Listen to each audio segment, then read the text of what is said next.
Reincarnation is an ancient belief system that humanity has carried from the past to the present.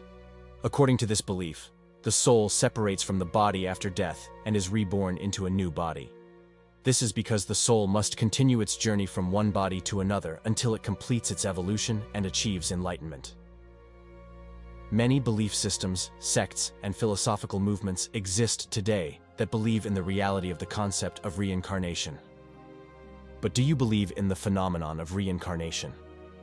I don't know what you think about reincarnation, but I'm sure that when you hear the story I'm about to tell, you'll reconsider your thoughts on this matter. This story is about the tale of little Titu Singh, who lives in India. Welcome to my channel called The Discovery of Mystery, where we will unveil the curtains of secrets. The story of Titu, examined by experts at Stanford University, is one of the significant cases of belief in reincarnation. Let's take a closer look at Titu's story, which we can almost say has an impossible probability of being a coincidence. Titu's story, which gained worldwide recognition through a documentary aired on the British BBC television in 1990, is considered one of the strongest pieces of evidence for reincarnation. Despite years passing since the incident, it still holds its mystery and continues to astound people. Titu Singh is a little boy born in the village of Baad, located 13 kilometers away from the city of Agra in India. Little Titu lives with his parents and 5 siblings in the village. Titu is the youngest among them.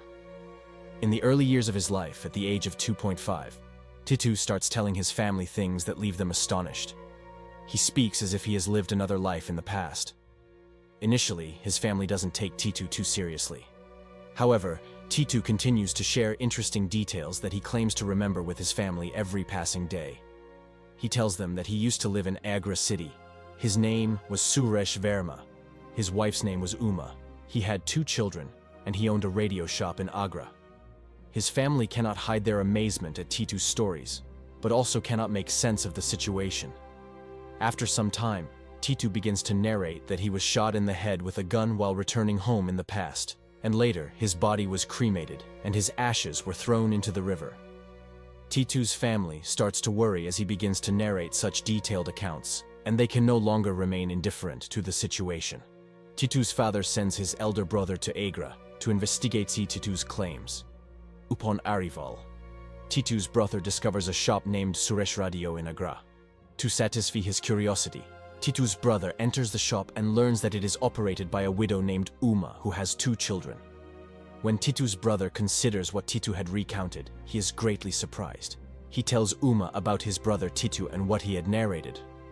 Astonished by the revelations, Uma expresses her desire to visit the place where Titu lived and to meet Titu in person. The next day, Uma comes to Titu's house. When Titu sees Uma, he starts screaming with excitement at first. Then he approaches Uma and asks her, "Will you come and sit next to me?" Uma, surprised, comes and sits beside Titu.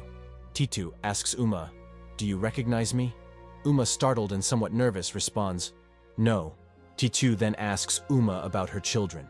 He not only asks, but also mentions the names of her children, Sonu and Ronu. Then Uma and Titu begin to talk about their past lives.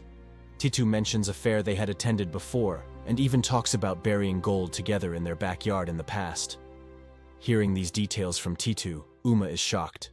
After this meeting with Titu, Uma starts to believe that he is her deceased husband. Titu's parents are also horrified by the details in the conversations between Titu and Uma. Later, Titu's family takes him to the radio shop in Agra.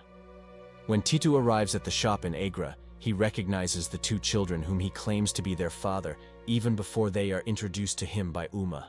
Titu, recognizing the shop as he remembered it, begins to notice the changes in the shop. He makes comments to Uma about these changes, even noticing the smallest details in the radio shop. Titu's noticing and talking about incredible details that only Uma and her deceased husband Suresh could know, such as the changes in the shop, and claiming to be Uma's deceased husband Suresh from the past, is nothing short of a miracle. Of course, these miraculous memories eventually give way to that chilling recollection. It's time to address the birthmark and scar that Titu still carries on his head. In other words, it's time to uncover how Titu was killed in his past life. Titu says that he was shot in the right temple in the past. Indeed, Uma's deceased husband, Suresh Verma, was shot in the right temple, and the bullet exited from the left side of his head. The autopsy report examined after this encounter confirms Titu's accounts. Subsequently, Titu's hair is shaved. 2 scars are observed on Titu's head, precisely where the bullet exited from Suresh Verma's head. The perfect alignment of everything with Titu's accounts leaves everyone in shock, because this situation is truly miraculous. Titu speaks of such details that it's nearly impossible for them to be coincidental.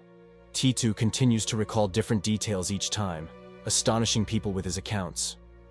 Following the details Titu narrates about the murder of Suresh Verma, the Agra police start to pursue these leads, and the case is reopened.